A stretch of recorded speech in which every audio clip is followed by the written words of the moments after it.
Scientist cum assistant professor, animal production research institute, doctor Rajendra Prasad, central agriculture university Pusa, Samastipur, Bihar. एक topic है GPG protocol in anestrus and repeat breeding animals पे हम बात करने के लिए हैं। आप लोग जो पार्टिसिपेंट्स हैं उनके बीच में पहला है जो सबसे इम्पोर्टेंट है, जो हमारा फॉलिकुलर वेव है, स्ट्रेस साइकिल, जो बोवाइन्स में खास करके इसमें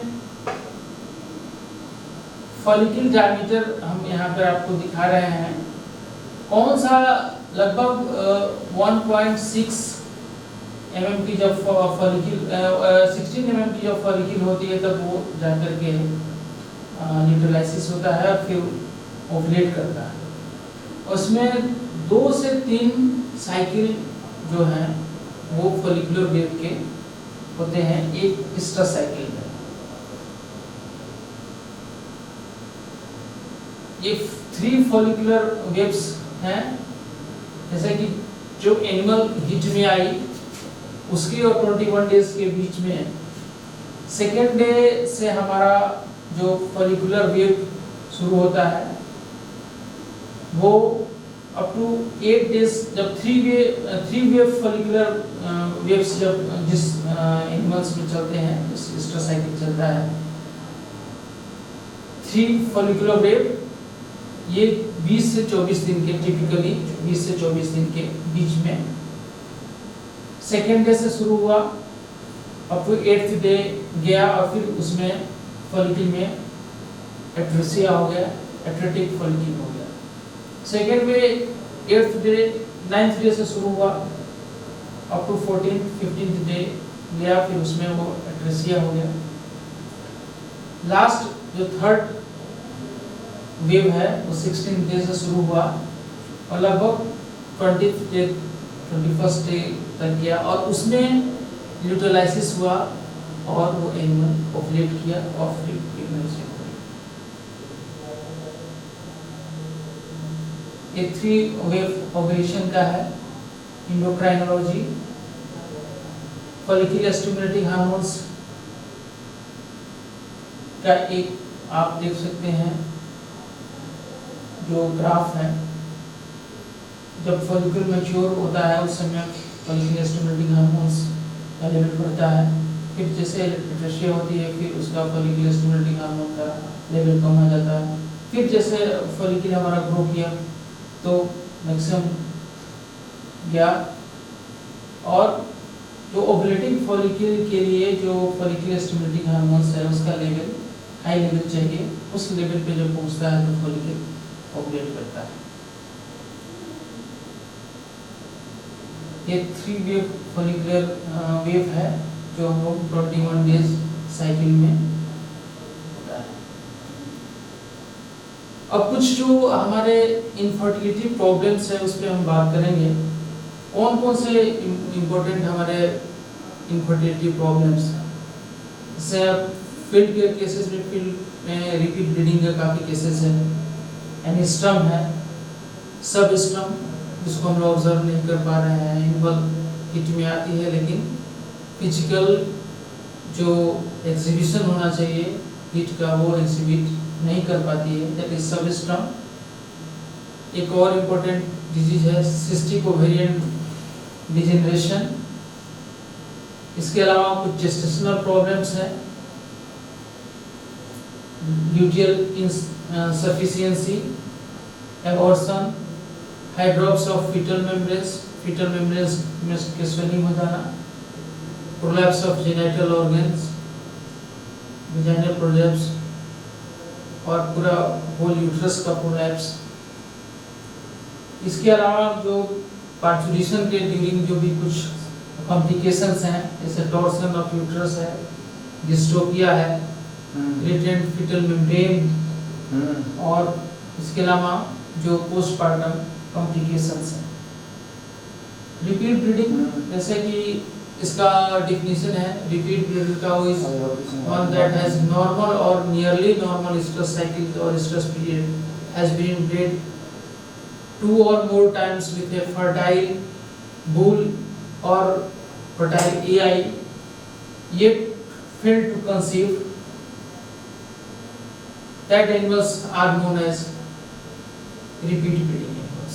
मतलब जो अगर हम लोग fertile bull या fertile AI बढ़िया AI कर रहे हैं, दो या दो से अधिक बार जो एनिमल रिपीट कर जाते हैं, that animal is known as repeat breeder. इसके मुख्य रूप से जो कारण है उसमें फर्टिलाइजेशन फेलियर और अर्ली एम्ब्रियोनिक डेथ, जिसको कुछ मैनेजरियल फैक्टर्स भी इफेक्ट डालते हैं। कौन कौन से कॉजेज हैं रिपीट ब्रीडिंग के? तो जैसे एआई, अगर हम लोग फर्टी एआई कर रहे थे, एनिमल फीमेल की तरफ से अगर कोई प्रॉब्लम भी नहीं है फिर भी वो एनिमल रिपीट कर जाती है, तो फर्टी एआई भी हो सकता है। या ओव्यूलेटरी फेलियर, ओव्यूलेशन ही नहीं हुआ, किसी कारण से अगर यूट्रस में इन्फेक्शन है तो यूट्राइन इन्फेक्शन में जो एम्ब्रियो है सेल्डम ही ग्रो कर पाता है। अगर इन्वायरमेंट जो है उसका सुटेबल नहीं है तो इम्प्लांट नहीं होगा और एनिमल कंसीव नहीं करेगी। कुछ जेनेटिकल प्रॉब्लम्स भी हैं जिसके चलते एनिमल हमारे रिपीट करते हैं, और मुख्य रूप से फर्टिलाइजेशन फेलियर और अर्ली एम्ब्रियोनिक डेथ के चलते हमारा रिपीट ब्रीडिंग का केसेस आते हैं। फर्टिलाइजेशन फेलियर क्या है? इसमें फर्टिलाइजेशन हुआ ही नहीं, स्पर्म और एग का मैटिंग नहीं हुआ, that is failure of fertilization. इसमें जैसे कि अगर हम लेट एआई करें और एग का डेथ हो जाए before sperm entry, structural and functional abnormality in the egg और स्पर्म, अगर किसी एग और स्पर्म के स्ट्रक्चर में या फंक्शन में किसी तरह की डिफॉर्मिटी आ जाए तो फिर उसमें फर्टिलाइजेशन फेलियर हो जाता है।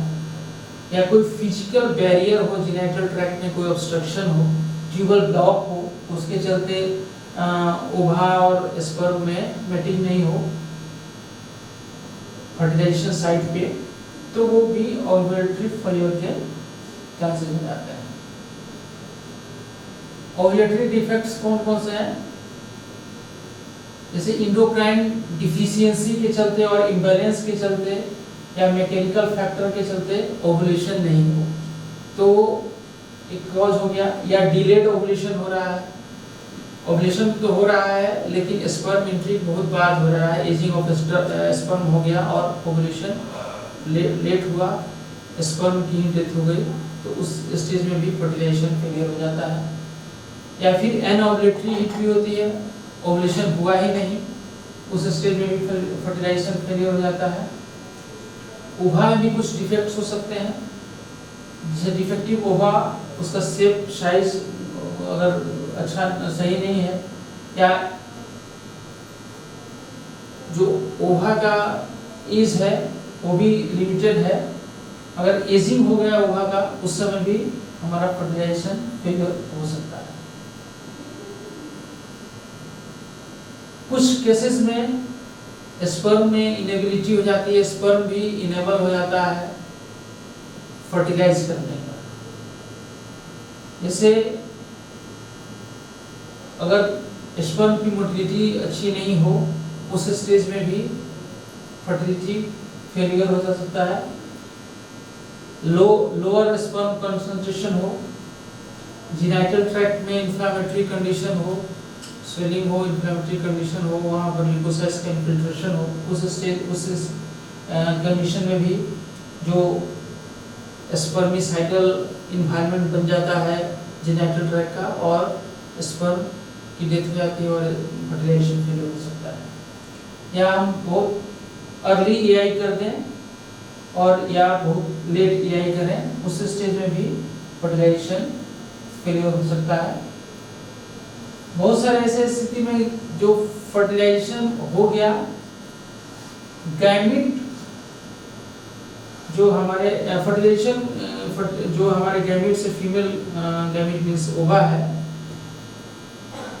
वो फर्टिलाइजेशन के साइट पे नहीं पहुंचे। Inability of gametes to reach at the site of fertilization, जैसे एनाटॉमिकल किसी तरह के उसके स्ट्रक्चर, जेनेटल ट्रैक्ट के स्ट्रक्चर में किसी तरह का कोई डिफेक्ट्स हो, या आइदर वो जेनेटिक हो सकता है, कॉन्जेनिटल हो सकता है, बाय बर्थ हो सकता है, या फिर किसी तरह के एक्वायर्ड हो, बीच में किसी तरह से हो गया हो, या ट्यूबर ब्लॉक हो। तो ये सब रीजन होते हैं जिसके चलते ऑब्स्ट्रक्शन हो जाता है ओविडक्ट में, और स्पर्म और ओवा का at the site of fertilization mating नहीं हो पाता, मिलन नहीं हो पाता है, और वो फर्टिलाइजेशन फेलियर हो जाता है। अर्ली एम्ब्रियोनिक मोर्टेलिटी, एम्ब्रियो बना, फर्टिलाइजेशन हुआ, गैमेट का फर्टिलाइजेशन हो गया, जाइगोट बना, फिर एम्ब्रियो बना, लेकिन इस एम्ब्रियो की अर्ली डेथ हो गई। उस कंडीशन में भी एनिमल्स रिपीट कर जाते हैं, और ये अप टू 45 डेज 45 दिन तक ऐसा होता है, और 40-45 दिन के बाद भी एनिमल इसमें रिपीट कर जाता है। लगभग 25 से 40% जो एम्ब्रियो होते हैं जो हमारे फार्म स्पीसीज हैं उसमें जनरली वो लॉस्ट हो जाते हैं। कौन कौन से कॉजेज जो हैं हमारी एम्ब्रियोनिक मोर्टेलिटी के हैं? कुछ जेनेटिकल फैक्टर्स हैं, लैक्टेशनल स्ट्रेस के चलते भी अगर एनिमल हाई एल्डर एनिमल होते हैं तो उनके जो हार्मोनल इम्बैलेंस है उसके चलते भी इनसफिशिएंट प्रोजेस्टेरोन की रिलीज हो रही है, उस कंडीशन में भी अर्ली एम्ब्रियोनिक मोर्टेलिटी हो जाती है। अगर इन्फेक्शन हो, जेनेटल ट्रैक्ट में इन्फेक्शन हो, उसमें हम भी अर्ली एम्ब्रियोनिक मोर्टेलिटी हो जाती है। कुछ इम्यूनोलॉजिकल फैक्टर्स भी हैं, उसमें भी उसके कारण भी एम्ब्रियो की मोर्टेलिटी हो जाती है। इन्वायरमेंटल फैक्टर्स हैं, हीट है, स्ट्रेस है, थर्मल स्ट्रेस है, या क्रोमोसोमल एब्रेजन के चलते भी एम्ब्रियो की मोर्टेलिटी हो जाती है। न्यूट्रिशनल फैक्टर्स हैं, अगर सफिशिएंट न्यूट्रिशन नहीं मिल रहा है एनिमल्स को, नेगेटिव एनर्जी बैलेंस में एनिमल हो तो उसमें भी अर्ली एम्ब्रियोनिक मोर्टेलिटी की चांसेस हो जाती हैं। इंट्रोक्राइन इनसफिशिएंसी हो, प्रोजेस्टेरोन की कमी हो तो उस स्टेज में भी एम्ब्रियोनिक डेथ की चांसेस हो जाती है। क्या क्या हम लोग ट्रीटमेंट यूज कर सकते हैं? तो पहला है हमारा सबसे जो इम्पोर्टेंट है वो एनिमल्स को पॉजिटिव न्यूट्रिटिव बैलेंस में एनिमल्स को लाना होता है। फिर वो है जी सीमेन का जो क्वालिटी है, बेस्ट क्वालिटी के सीमेन को हमको यूज करना चाहिए। विटामिन ई और सेलेनियम का सप्लीमेंटेशन विथ मिनरल मिक्सचर बहुत हेल्पफुल है ट्रीटमेंट ऑफ रिपीट ब्रीडिंग में। 12 से 24 घंटे के अंतराल पे हम डबल एआई करें, इससे भी हमारा बहुत सारे जो केसेस हैं एआई रिपीट ब्रीडिंग के वो सॉल्व हो जाते हैं। एआई के 10 सेकंड बाद हम लोग फीमेल के क्लाइटोरिस को मसाज करते हैं, वो भी एक अच्छा काम करता है। Skipping of AI and intrauterine infusion of 1 to 2 ml of glucose solution diluted in 20 ml of sterile saline और एंटीसेप्टिक्स और एंटीबायोटिक्स, ये भी हम लोग बहुत सारे केसेस में यूज किए हुए हैं और अच्छा पॉजिटिव रिजल्ट मिलता है।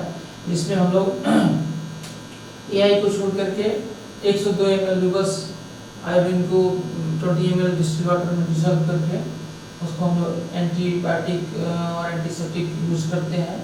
और नेक्स्ट हीट में जब एनिमल आती है तो उसको एआई करते हैं।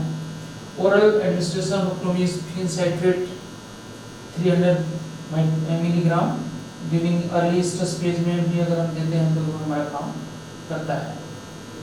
जीएनआरएच एनालॉग और एचसीजी जैसे कोरोलोन है 1500 इंटरनेशनल यूनिट इंसीमिनेशन के टाइम में अगर हम यूज करते हैं तो वो भी उसका अच्छा रिजल्ट मिलता है। एनएच का भी एडमिनिस्ट्रेशन के अच्छे रिजल्ट मिले हैं। 500 मिलीग्राम प्रोजेस्टेरोन एआई के 5th डे अगर हम देने से प्रेगनेंसी के चांसेस बढ़ जाते हैं। इसके अलावा अगर हम एआई को स्किप कर दें और PGF2 अल्फा एडमिनिस्ट्रेशन दें 9वें और 10वें दिन और फिक्स टाइम एआई करें PGF2 अल्फा इंजेक्शन के 72 से 96 घंटे के बाद, तो उसमें भी बहुत सारे केसेस जो है रिपीट ब्लीडिंग के वो सही हो जाते हैं। अदर सिंक्रोनाइजेशन प्रोग्राम को भी हम लोग यूज कर सकते हैं, जैसे स्ट्रेस इंडक्शन के लिए ये हमारा CIDR है, controlled intravaginal drug release.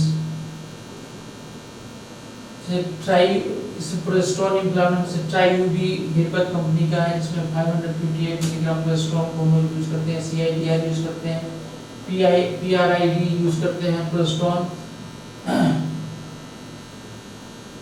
इंट्रावेजिनल drug release implant के रूप में भी यूज करते हैं।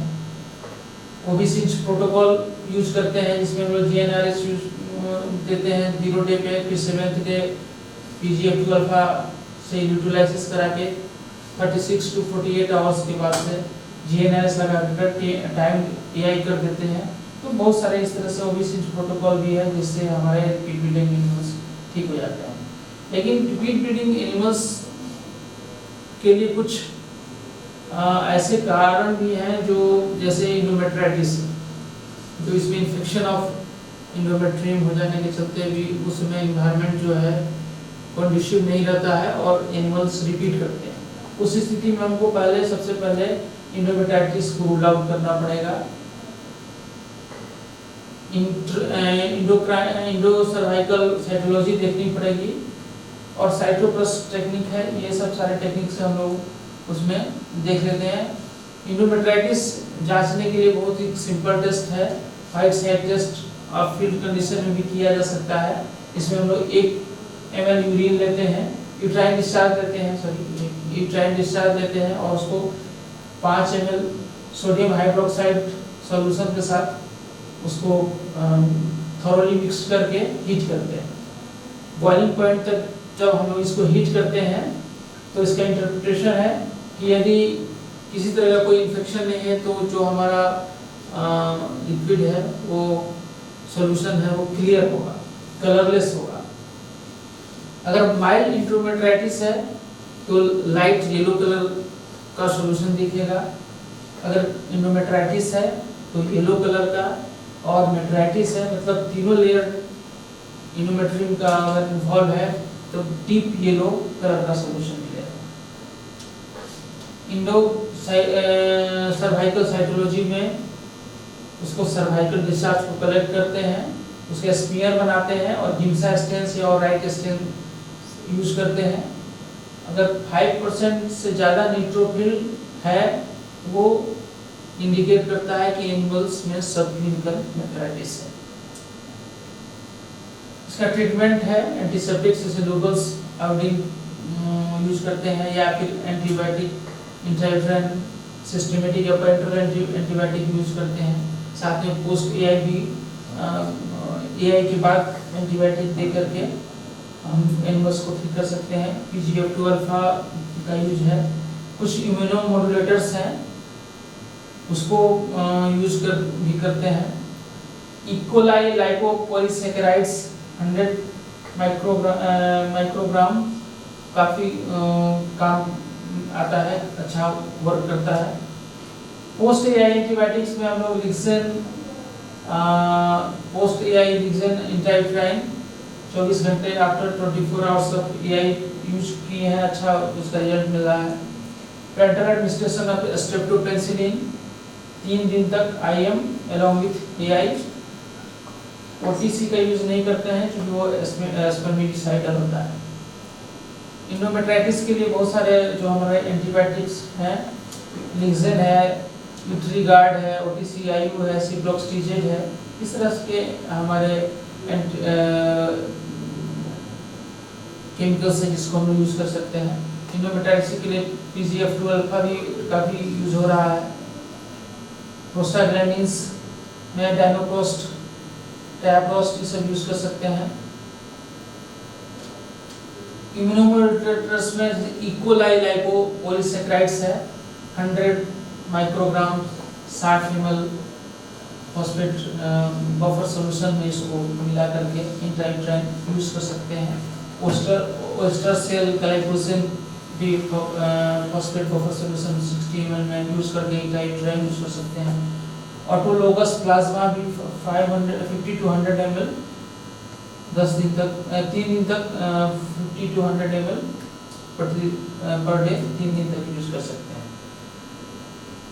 डिलेड ओवुलेशन के केसेस में हम लोग WAI के लिए सजेस्ट करते हैं।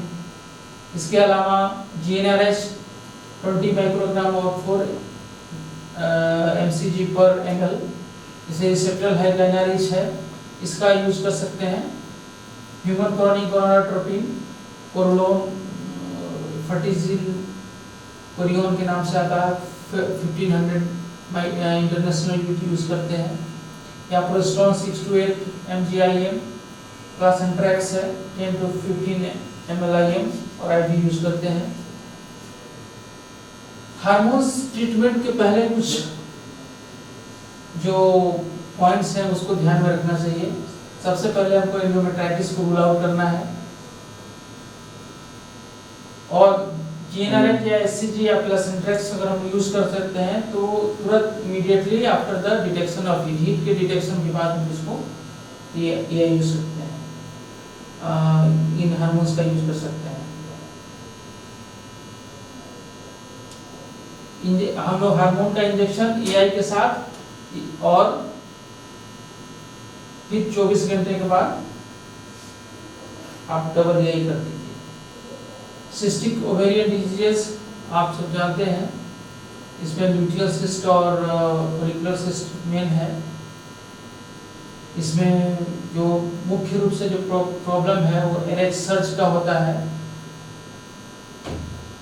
अर्ली डिलेड और सब नॉर्मल LH सर्ज के चलते ल्यूटियल सिस्ट हो गया और total absence of LH surge. अगर LH सर्ज का मतलब हुआ कि सफिशिएंट लेवल ऑफ LH नहीं आया तो उस कंडीशन में अर्ली डिलेड और सब नॉर्मल के केसेस में हमारा ल्यूटियल सिस्ट हो जाता है और पूरी तरह से अगर किसी भी तरह का LH सर्ज नहीं हो रहा है तो उस केस में हमारा फोलिकुलर सिस्ट का प्रॉब्लम हो जाता है।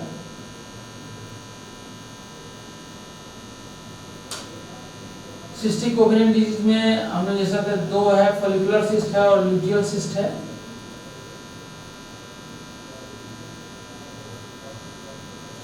ये थोड़ा सा दिखा रहे ल्यूटियल सिस्ट होगा वहां पर। Both are anovulatory. Cystic ovarian disease का कुछ फोटोग्राफ्स हैं। क्या क्या जो फैक्टर्स है वो इफेक्ट करते हैं सिस्टिक ओवेरियन डिजीज का, से जो animals high milker animals are more prone to cystic ovarian disease. Cystic ovarian disease जो हाई मिल्कर्स में ज़्यादा मिलते हैं।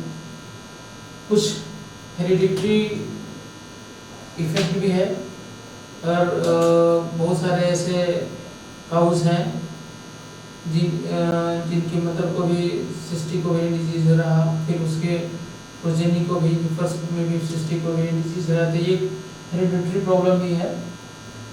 एनिमल्स अगर हम क्लोज कन्फाइनमेंट में रखते हैं, प्रॉपर एक्सरसाइज वगैरह नहीं हो पाता है, उस कंडीशन में भी सिस्टिक ओवेरियन डिजीज के केसेस मिलते हैं। High protein diet,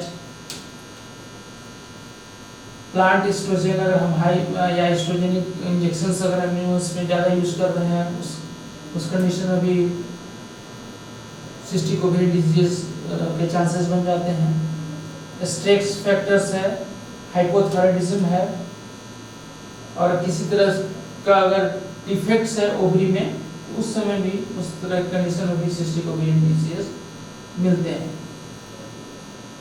clinical science जो है सिस्टिक ओवेरियन डिजीज के निम्फोमेनिया है या एनिस्टस। 20% ही केसेस में निम्फोमेनिक कंडीशंस मिलते हैं। मैक्सिमम केसेस में हमारे एनिस्टस का केसेस है। Vulva is increase in size, relax and swollen. Vulva का साइज बढ़ जाता है, वो रिलैक्स होता है और सूजन रहती है। वेजाइनल प्रोलैप्स के केसेस हैं। न्यू वेजाइनल भी कभी इस तरह के new vaginal sucking in air in vagina, उस तरह के भी केसेस मिलते हैं। सैप्रोसिया न्यूमेरिक कंडीशन में सैक्रोसियाटिक लिगामेंट का रिलैक्सेशन हो जाता है। लंबोसैक्रल आर्टिकुलेशन है उसका वेंट्रल ड्रॉपिंग, जिसके चलते स्टेबिलिटी हम भी बहुत सारे एनिमल्स में नजर आता है। यूट्रस लेदरी, और अगर आप पर रेक्टम हाथ डाल के देखते हैं तो यूट्रस फील। और इसके अलावा म्यूकोमेट्रा, कुछ केसेस में म्यूकस इन यूट्रस, म्यूकोमेट्रा के भी केसेस इसमें सिस्टिक ओवेरियन डिजीज में मिलते हैं। ट्रीटमेंट में हम लोग जनरली GnRH का 80% रिकवरी है और कंसेप्शन रेट 50 to 60% में आता है।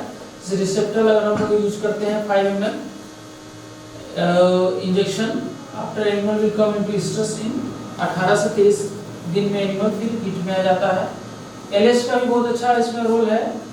अगर HCG 5000 इंटरनेशनल IV दे या 10,000 इंटरनेशनल IM यूज करें तो अच्छा यूज इसमें इसका ट्रीटमेंट में मिलता है। प्रोस्टोन भी हम लोग यूज कर सकते हैं। कॉम्बिनेशन ऑफ HCG और प्रोस्टोन का ज़्यादा बढ़िया रिजल्ट मिलता है।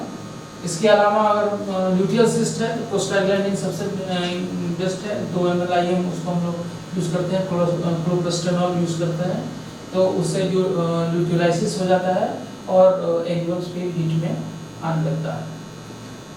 एनिस्टस एक बहुत इंपॉर्टेंट जो इनफर्टिलिटी प्रॉब्लम है, इसमें है state of complete sexual inactivity with no manifestation of estrus. मतलब किसी भी तरह का कोई भी जो एक्सटर्नल बिहेवियर या इंटरनल बिहेवियर है एनिमल्स का हीट शो करने का, वो नहीं है। That is known as true anestrus और एनिस्टस। इसमें दो तरह का है, एक एनिस्टस विद फंक्शनल सीए, मतलब इसमें corpus luteum persistent corpus luteum है वो ओवरी में, और दूसरा क्लास है ट्रू एनिस्टस, मतलब विदाउट सीएल। जैसे बहुत सारे ऐसे केसेस हैं जिसमें परसिस्टेंट सीएल होता है, पायोमेट्रा है, पस इन यूट्रस, जिसमें सीएल रहता है, पूरा पस भरा हुआ रहता है। मैसेरेटेड फीटस है, उस केसेस में भी सीएल परसिस्ट करेगा। ममीफाइड फीटस है, उसमें भी सीएल परसिस्ट करेगा। इसमें हिस्ट्री से हम लोग उसका क्या डायग्नोसिस कर सकते हैं, रेक्टल एग्जामिनेशन से कर सकते हैं। डफी मास अगर मिल रहा है तो बायोमेट्रा का केस हो सकता है। अल्ट्रासोनोग्राफी से उसका हम डिटेक्ट कर सकते हैं। ट्रीटमेंट में प्रोस्टाग्लैंडिन काफ़ी यूजफुल है। अदर कन्वेंशनल ट्रीटमेंट उसके साथ एंटीबायोटिक वगैरह का हम ट्रीटमेंट करते हैं। ट्रू एनिस्टस जो केसेस है उसके बहुत सारे कॉजेज हैं, जैसे कि लो प्लेन ऑफ न्यूट्रिशन, अगर अच्छा न्यूट्रिशन उसको हम तो नहीं प्रोवाइड करा पा रहे हैं। हाई इलेक्ट्रिशनल स्ट्रेस है एनिमल्स को, और निगेटिव एनर्जी बैलेंस में एनिमल है, उसको पर्याप्त मात्रा में एनर्जी नहीं मिल रहा है, प्रोटीन नहीं मिल रहा है, तो वो भी कॉज करता है एनिस्टस का। क्रोनिक डेबिलिटेटिंग डिजीज है, जैसे डॉन जोन्स डिजीज है, टीबी है, इस केसेस में भी एनिमल्स हीट शो नहीं करता है। अगर काफ़ी ओल्ड एज में एनिमल हो गया तो सेनाइलिटी विथ लॉस ऑफ टीथ, उस तरह के जो अगर 6 का भी 7 का भी के एनिमल होते हैं वो भी एनिस्टस में चले जाते हैं। सीजनल और इन्वायरमेंटल इन्फ्लुएंस है, जैसे काफ़ी अगर थर्मल स्ट्रेस है, काफ़ी गर्मी है, उस कंडीशन में बहुत सारे एनिमल्स जो है हीट सिम्टम नहीं शो करते हैं। सकलिंग इफेक्ट्स है जो LH रिलीज को रोकता है, तो जो सकलिंग एनिमल्स हैं, सकल्ड एनिमल्स हैं, उनमें भी जो वो हीट सिम्टम शो नहीं करते हैं। कंजेनाइटल स्ट्रेस है, जैसे कि माइटिनिज्म हो गया, ओवेरियन एप्लेसिया हो गया, या ओवेरियन हाइपोप्लेसिया के चलते वो तो कंजेनाइटल डिजीज है, जिनके चलते भी बहुत सारे एनिमल्स जो हैं वो हीफर्स वो सिम्टम नहीं शो करते हैं। या फिर सिस्टिक ओवरीज के केसेस में 25% से 75% जो केसेस हैं वो सिस्टिक ओवरी के चलते एनिमल एनिस्टस में होते हैं। ट्रीटमेंट जो है ट्रू एनिस्टम का हम लोग करते हैं, अगर उसको न्यूट्रिशनली बैलेंस कर दें, मिनरल सप्लीमेंटेशन करें, सर्वाइकल पेंटिंग कर देते हैं लूगस वगैरह से। हर्बल प्रिपरेशंस बहुत सारे हैं, जैसे सजनी है, प्रजना है, ये सब हम लोग भी यूज करते हैं। GnRH एनालॉग है, जैसे रिसेप्टर 5 ml उसको भी यूज किया गया है। या इसके अलावा जो हम लोग सिंक्रोनाइजेशन में यूज कर सकते हैं करते हैं जो हार्मोन रिप्लेशन को CIDR है, ट्राईयूडी है, तो ये शॉर्ट टर्म प्रोजेस्टेरोन थेरेपी करते हैं, तो उससे भी जो प्रोजेस्टेरोन को विड्रॉ करते हैं तो एनिमल्स एनिमल्स आ जाते हैं। एक क्लोमिफेन साइट्रेट है, वो भी यूज हम लोग एनिमल्स करते हैं CO के ड्रिंकिंग के बाद 300 मिलीग्राम डेली 5 डेज के लिए, तो ये भी काफ़ी इफेक्टिव ट्रीटमेंट है। फर्टिवेट या फर्टिजिल के नाम से आता है। अदर बहुत सारे अदर भी कंडीशन हैं जो हम लोग को फर्टिलिटी को एड्रेस करते हैं, फर्टिलिटी को इफेक्ट करते हैं, जैसे एबॉर्शन है, ड्रॉप्सी ऑफ फीटल मेम्ब्रेन्स है, प्रीपार्टम प्रोलैप्स है, abnormal delivery, problems with mother, problems with foetus, retained foetal membrane, postpartum complications, neonatal care, delayed postpartum anestrus, ये सभी बहुत सारे प्रॉब्लम्स है, तो ये इनफर्टिलिटी जो कॉज करते हैं। तो इस तरह ये हम लोगों ने कुछ एड्रेस किया है। Thank you.